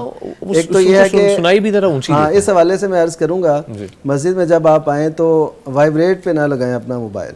وائبریٹ پہ لگانا, میں بہرحال شیخ صاحب بھی موجود ہیں تو اس حوالے سے وہ بھی روشنی ڈالیں گے. میں تو وائبریٹ کو نماز کی حالت میں مناسب نہیں سمجھتا, کیونکہ وہ ہلتا رہے گا, آپ کی توجہ بالکل ایسے ہی, تو آپ وہ یعنی اس طرح متوجہ رہیں گے تو پھر نماز کیسے. پھر دوسرا یہ ہے کہ نماز پڑھتے ہی آپ اللہ اکبر, استغفر اللہ اور دیگر جو اذکار ہیں ان کے کہنے کی بجائے آپ کی توجہ ادھر, وہ آیا کس کا پتہ نہیں کس کا ہو سکتا ہے, ذہن میں نہیں چلے گا. یہ جو شور آپ کہہ رہے ہیں نا, وہ اسی صورت میں ہوتا ہے, بندہ کہتا ہے ہاں کون کیا, وہ پھر جیسے لہجہ ہوتا ہے اگلے کا, اسی طرح پھر اس کا اظہار. اگر کوئی غصے میں باغ کدھر تھے تم, میں اتنی دیر سے کالیں کر رہا ہوں, بعض اوقات باس کا فون ہوتا ہے تو اس کے لہجے میں پھر اسی طرح ہو جاتا ہے. تو اس وجہ سے اللہ کے گھر کا ادب آداب میں آپ یہ بات ذہن میں رکھیں کہ ہمیں چاہیے کہ ہم اس کے آداب کو ملحوظ رکھیں, اور اس میں آواز بلند کرنا یہ درست نہیں ہے. مفتی صاحب, ہم نارملی کسی کو بڑا آدمی ہے, وزیر ہے, مشیر ہے, ان کی گھر میں چلے جائے تو کیا خیال رکھتے ہیں, ہم قدم بھی جو ہے نا بڑی سوچ سمجھ کے اٹھاتے ہیں, اس کے آداب ہیں, اس کے تقاضے ہیں. تو اللہ کا گھر, اللہ اکبر, ہم اتنا لائٹلی لیتے ہیں اس معاملے کو. سید ابو بکر غزنوی رحمہ اللہ, انہوں نے بڑی پیاری بات لکھی کہ آپ جب مسجد کی طرف جا رہے ہوں تو آپ کے دل کے اندر اللہ تعالیٰ کا ادب, اس کی ہیبت ہونی چاہیے کہ میں کس کے گھر جا رہا ہوں. تو یقین کیجئے کیفیات اگر ہم اپنے اندر فیل کریں نا, تو ہمیں واقعی ملے ایسی بات کہ ہم اللہ تعالیٰ سے ملاقات کرنے جا رہے ہیں, ملاقات کر بھی رہے ہیں. ایسے ہی ہے, یہ وہ کیفیات ہیں جو ہمیں پیدا. بالکل ایسے. ایون دو کہیں جو سنا بھی تھا کہ بھئی مسجد میں آ رہے ہو تو دنیا سے رابطہ منقطع کر دو تھوڑی دیر کے لیے, موبائل بند ہی کر دو, اللہ سے رابطہ کرنا ہے.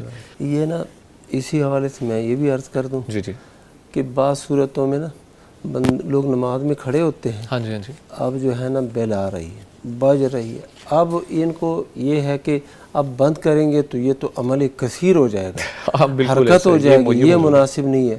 وہ بجتی جاتی ہے, ہاں جی, شور اور سلسلہ جاری ہوتا ہے.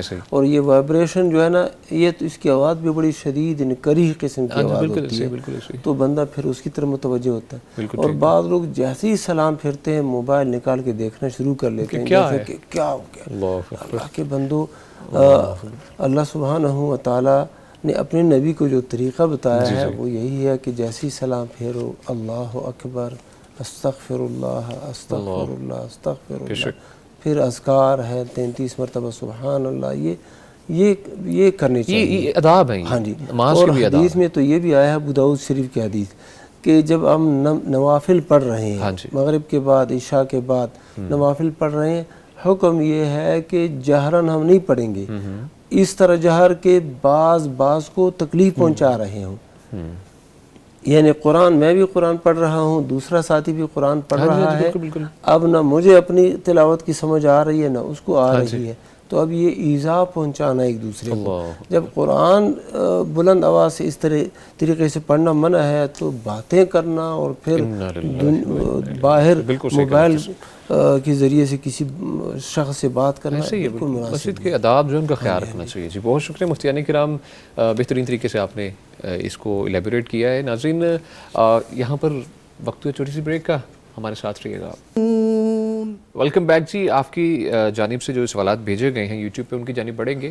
مفتی نعمان فاروقی صاحب, مفتی صاحب محمد ضیاء صاحب لکھتے ہیں, جی السلام علیکم, کیا ٹریکٹر قسطوں پر لینا سود ہے؟ جی, ٹریکٹر جو ہے نا یہ دیا جا رہا ہے قسطوں پر حکومت کی جانب سے, تو اس میں ظاہر ہے قسطوں پہ لینا اس میں اماؤنٹ کچھ زیادہ ہوتی ہے، جو موجودہ قیمت اس سے کچھ زیادہ ایڈ ہوتا ہے اس تو یہ جائز ہے بالکل. قدیم اور جدید بہت سے فقہا اس کی جواز کے قائل ہیں. ٹھیک ہے، اوکے. اس سے بنیادی فرق یہ ہے کہ ایک طرف سے چیز ہے اور ایک طرف سے قیمت ہے، یعنی اس نے چیز کا آپ کو مالک بنا دیا، وہ اب مالک کو اختیار ہے کہ وہ آپ سے اس دورانی کی وجہ سے اضافی پیسے لے رہا ہے. اچھا. عموماً لوگوں کو جو شک ہوتا ہے نا وہ یہ کہ جی یہ بھی تو سود ہے، جیسے سود میں قرض سے فائدہ، وہ ہوتا ہے قرض. ہاں جی بالکل. دو ایک طرف سے پیسے قرض دینے والا ہے اور ایک لینے والا ہے. تو قرض اور چیز ہوتی ہے اور چیز کا سودا اور چیز ہوتی ہے، ان دونوں کو ہم ایک نہیں کر سکتے. ٹھیک ہے. اور یہ بھی ذہن میں رہے کہ جیسے اللہ تعالیٰ کی حرام کردہ چیزوں کو حلال قرار دینا جرم ہے نا، اسی طرح حلال کردہ چیزوں کو حرام قرار دینا بھی جرم ہے. جرم ہے. ٹھیک ہے. ٹھیک ہے. تو اس وجہ سے عام فقہا کا جو موقف ہے وہ درست معلوم ہوتا ہے کہ قسطوں پہ بیع خرید و فروخت وہ جائز ہے، اور یہ بھی قسطوں کی ایک صورت ہے. ٹھیک ہے. تو باقی یہ ہے کہ تھوڑا سا اس میں ایک اور پہلو موجود ہے کہ وہ تحقیق کر لیں جو بھی لے رہے ہیں کہ اگر ان کے بہاف پہ جو ڈائریکٹر لے رہے ہیں ان کے بہاف پہ اگر سود دیا جا رہا ہے تو پھر مرحلہ جو کر رہے آگے وہ ان کا ہے. ان کا. ٹھیک ہے. اچھا مفتی صاحب سوال ہے جی ابو بکر ابو ذر ہے، وہ پوچھتے ہیں جی السلام علیکم، کیا چیٹ جی پی ٹی سے اسلامک مسائل کے بارے پوچھ سکتے ہیں؟ جی چیٹ جی پی ٹی ایک سہولت ہے اور جدید دور کی، جیسے پہلے نیٹ پہ اور وہ دیگر جو ذرائع پہلے گوگل کے ذریعے جی گوگل کے ذریعے سے ہوتا تھا، اب اس کی جگہ جو ہے نا چیٹ جی پی ٹی نے لے لی. اور اس کو اگر تفصیل سے ہم دیکھیں تو اس میں آپ کو نیچے وہ حوالے اور ان ویب سائٹ کے چھوٹے چھوٹے وہ بھی دیتے ہیں کہ ہم نے کہاں سے لیا، بین السطور جیسے ہوتا ہے نا، وہ چیزیں موجود ہوتی ہیں کہ آپ دیکھ سکتے ہیں کہ یہ بات کہاں سے لی گئی ہے.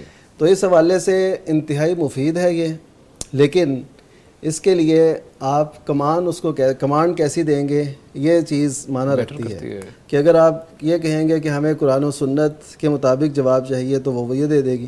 اگر آپ قرآن و سنت کی بات اس کے سامنے نہیں کریں گے تو آپ کو پھر بہت سے ایسی باتیں اور چیزیں وہ آپ کے سامنے لا رکھے گی جو ٹھیک نہیں ہوں گی. کسی حد تک بولتے ہیں فیصلہ کرنا تھوڑا مشکل ہے. جی فیصلہ تو مشکل، ہاں یہ میں آپ سے عرض کر رہا ہوں کہ پہلی جو اس پہ بنیادی چیز ہے نا وہ یہ کہ آپ جو عالم نہیں ہیں، جو عالم نہیں ہیں، جو عام آدمی ہیں ان کا دینی نالج اتنا نہیں ہے تو وہ اس سے فیصلہ نہیں کروا سکتے، وہ دھوکہ کھائیں گے. فتویٰ وغیرہ جی فتویٰ وہ کہیں جی ہم چیٹ جی پی ٹی سے پوچھ لیتے ہیں ایسے. اور چیٹ جی پی ٹی میں نے خود یہ دیکھا کہ اس میں ایسی چیزیں بھی کی گئیں اور باقاعدہ عربی عبارت کے ساتھ اور نیچے حوالہ لکھا ہوا، لیکن وہ حدیث ہے ہی نہیں. اچھا یہ میرا اپنا مشاہدہ ہے. اچھا پھر تو یہ الارمنگ سچویشن ہے. اس وجہ سے جن کو نہیں نا علم ہوتا کہ کون سی بات اور کیسے ہے اور کیا، بس یہ ہے کہ اہل علم وہ جلدی اس حوالے تک پہنچ سکتے ہیں، ان کے لیے اچھی ہے. ہاں ان کو پتا ہے کہ یہ اس میں اضافہ نہیں ہے جو یہاں پہ درج کیا گیا ہے. بیسک ہونوں کے لیے ٹھیک ہے، لیکن فیصلہ سازی کے لیے ٹھیک ہے جی. بہت شکریہ. تو اس کے جو اہل علم ہے وہ اس سے فائدہ اٹھائیں اور اٹھانا چاہیے، بہت مفید ہے. لیکن ان کے علم میں پہلے سے یہ بات ہو کہ کیا چیز درست ہے کیا غلط ہے اور کیا. جی ٹھیک ہے جی، بہت شکریہ جی. شیخ محترم فرمانا چاہیے. جی پی ٹی جو ہے نا، جی سر، یہ صرف دینی مسائل کو تو نہیں، اس میں یہ سہولت بالکل تمام تر مسائل، بہت سی دیگر طب کے مسائل ہیں، علاج معالجہ ہے. تو کیا آپ ایک عام شخص کو یہ اجازت دیتے ہیں کہ چیٹ جی پی ٹی کے ذریعے سے وہ اپنا علاج متعین کرے؟ بالکل بھی نہیں کریں گے. ڈاکٹر کے پاس جائے بغیر اور ان سے مشورہ کیے بغیر یہاں سے دیکھ لیں اور اپنے لیے دوائی متعین کر دیں اور جا کے میڈیکل اسٹور سے بہت بہترین ایگزامپل دی ہے آپ نے سر. تو وہاں پر آپ نہیں کرتے. تو دینی مسائل جو جس کے اوپر ایمان کی بنا ہے، بنیاد ہے، آخرت کا دار و مدار ہے، اس کے لیے آپ اس کو کہتے ہیں درست. ٹھیک ہے جی، بہت شکریہ. جیسے شیخ نے فرمایا اس کی تاکید میں ماشاءاللہ بہترین ایگزامپل تھی. اچھا مفتی عبدالولی خان صاحب، شیخ پوچھا کیا ہے کہ جماعت کے دوران امام کی قرات اگر سنائی نہ دے تو مقتدی کیا کریں؟ مقتدی وہ جماعت میں ہی شامل ہے نا. ہاں جی بالکل ایسے ہی. جب جماعت میں شامل ہے تو اس سے جو اگلی صف ہے اس کی پیروی کرتا جائے. اچھا. اور خاموش رہے. ٹھیک ہے. سورہ فاتحہ پڑھے. سورہ فاتحہ کے علاوہ مزید قرات وہ نہ کرے، خاموش رہے. ٹھیک ہے. اور جیسے ہی وہ اللہ اکبر کی آواز پہنچتی ہے، اگر مکبر یعنی درمیان میں کوئی شخص امام کی تکبیر پہنچانے والا ہے تو اس کی پیروی کرتے ہوئے رکوع میں جائے، سجدے میں جائے، سجدے سے اٹھے، سلام پھیرے، اور اگر یہ نہیں ہے تو اگلی صف کو دیکھتے جائے اور اسی طریقے سے اپنی پیروی. ٹھیک ہے. اچھا مفتی صاحب، ایک سوال ہے، تھوڑا سا طویل سوال ہے، آپ کو بتاؤں گا جی. 55 سال ہو چکے ہیں شادی کو، اور اس وقت شوہر نے حق مہر وائف کو دیا جی 5 یا 6 تولے سونا، اور فزیکلی انہیں ادا بھی کر دیا.